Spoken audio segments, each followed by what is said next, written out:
Magandang umaga mga kagala. Narito na naman tayo para sa isa na namang masayang araw. Tara na't bumangon at simulan na natin ang kakaibang adventure. Excited nga ako at makikita ko mga tulips ngayon pero mirror check muna. At taran! Naligo ako syempre, di ko na pinakita sa inyo. Ang ganda ng weather ngayon at perfect mamaya to sa picture at sa drone. Ngayon ay tagsibol na dito sa Germany at nagsisimula ng sumibol ang iba't ibang klase ng bulaklak. Kaya lang sa mga may allergy sa pollen ay delikado din to gaya ko. Dumadami yung acne tsaka kati-kati. Nakaputala ng Germany, dami ng kaarte ang tumubo sa katawan ko. Sayang, naiwan ako ng train. Wala abutan. Pero try natin i-catch yung susunod na train. Ang problema ko nito, saglit lang ako mag-shoot dun. So, we'll see kung kakayanan. Naghintay pa pala ako ng 1 oras bago dumating ang sumunod na train. Ngayon, babiyahe tayo ng 2 oras at kalahati papunta dun sa pupuntahan natin. Ang ganda ng mga view natin sa labas, no? Kung tutuisin nga, dito pa lang sa loob ng train, sulit na talaga ang pagbabiyahe. Yan palang mga dilaw ay granola, yan yung ginagawang mantika at makikita mo sa supermarket. Katapos mag-train, lilipat naman tayo ng 2 beses sa bus. Pero sulit pa rin naman ang view at ito nga at makikita mo na naman yung mga granola sa paligid. Pero kung ikaw ay isang klaseng tao na walang sense of direction, mag-ingat-ingat ka at baka ikaw maligaw. Dahil ang pag-transfer sa bus ay ilang minuto lang at kapag hindi mo sila nakita, maiiwan ka talaga ng bus. Mula dito magbibiyahe pa tayo ng 20 minutes at sa dulo nito ay makikita na natin ang farm ng mga tulips.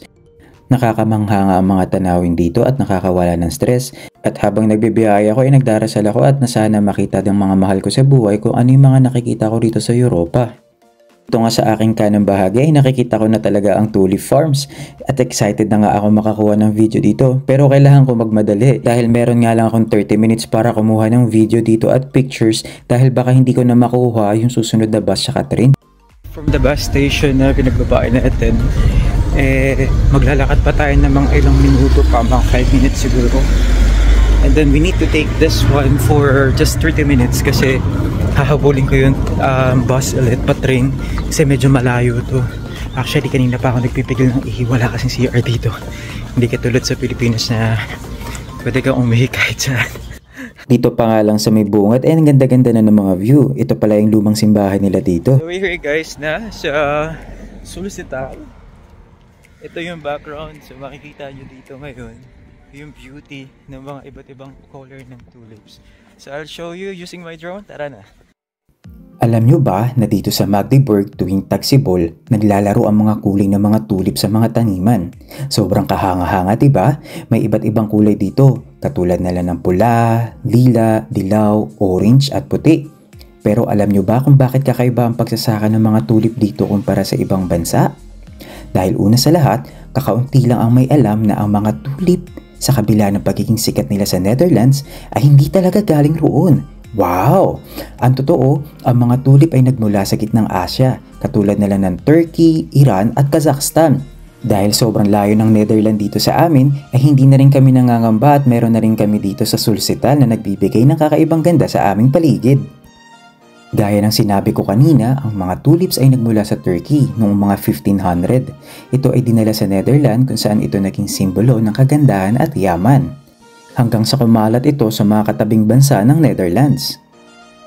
Alam nyo ba ang bawat kulay ng tulip ay may kanya-kanyang kahulugan? Halimbawa na lang, ang pula ay karaniwang sumasagisik sa pag-ibig, pagnanasa at romantikong damdamin.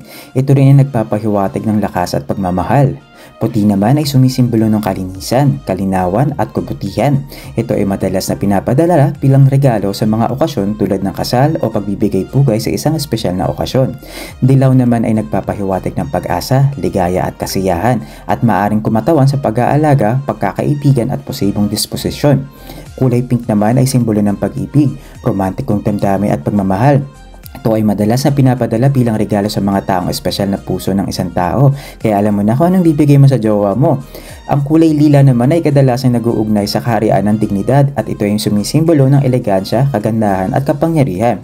Kulay berde naman ang nagpapahiwatig ng pag-asa, pag-unlad at bagong simula. Ito rin maaaring kumatawan sa kalikasan, pagiging produktibo at pagpapalago. Kulay orange naman ay sumisimbolo ng enerhiya, kasiyahan at positibong pag-asa. Ito rin ay madalas kumakatawan sa pagiging masigla at masaya. Ang kulay na asul na tulip ay nagpapahiwatig ng kapayapaan at kumakatawan sa pananampalataya, pag-asa at kinabukasan. Ang kulay itim naman ay tinatawag na Queen of Night at sumisimbolo sa kahalagaan at pagpapahalaga sa kahalagahan. So everyone, nandito tayo ngayon sa Sulcital. Napakaganda, iba't ibang klase ng kulay ng tulips ang makikita mo dito. Merong yellow, may green, may red. So tara. Naalala ko nga nung nasa Pilipinas pa ako, napakamahal ng isang pirasong tulip sa Dangwa. Parang umaabot yata ng 100 to 150 pesos. Pero ngayon hindi ko na alam kung magkano. Pero dito ay napakamura at pwede mo pambigyan ng 1 dosena yung mahal mo sa buhay.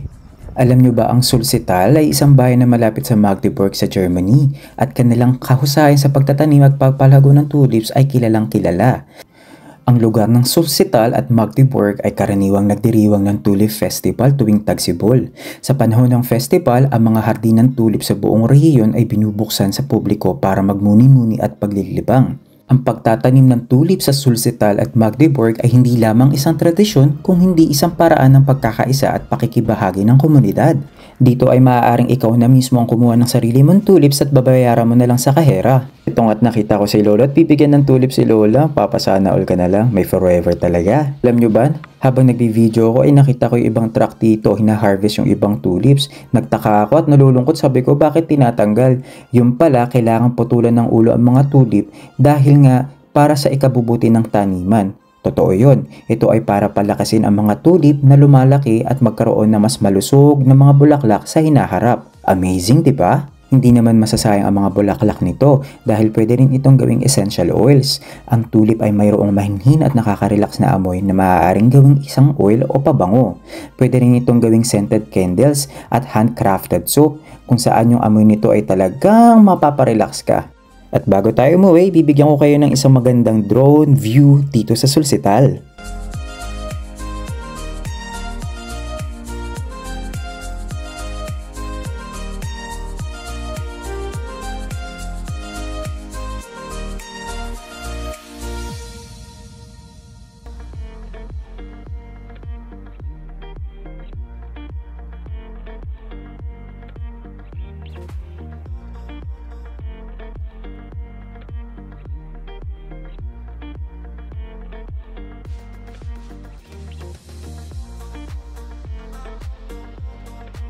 After 30 minutes, nagbadali na din ako at kailangan ko abutin tong van bago ako mahuli doon sa train na sasakyan ko. Pero dahil nga nagutom ako at di pa ako makain ng umaga at tanghalian, may nakita akong Burger King dito. Nag-order muna ako at baka sakaling makakain ako na mabilis bago ako sumakay ng train. Nakakatawa at may nakita akong Filipino dito. Napaka-rare kasi ako makakita ng Filipino dito sa lugar namin at nakaka-proud. Sobrang nakakapagod talaga yung biyahe ko at tingin ko ay uulan. Wag naman po sana, pero wala akong nagawa. Ang lakas talaga ng ulan. Unpredictable talaga ang weather dito. Hindi lang talaga ang babae ang ganon, pati ang weather dito. Joke lang. Eto nga't naligo na lang ako sa ulan dahil wala akong choice. So paano, hanggang dito na lang. Hanggang sa susunod, abangan nyo yung mga susunod kong video. Huwag nyo kalimutan na i-follow ko sa YouTube, like, share, and subscribe. Salamat!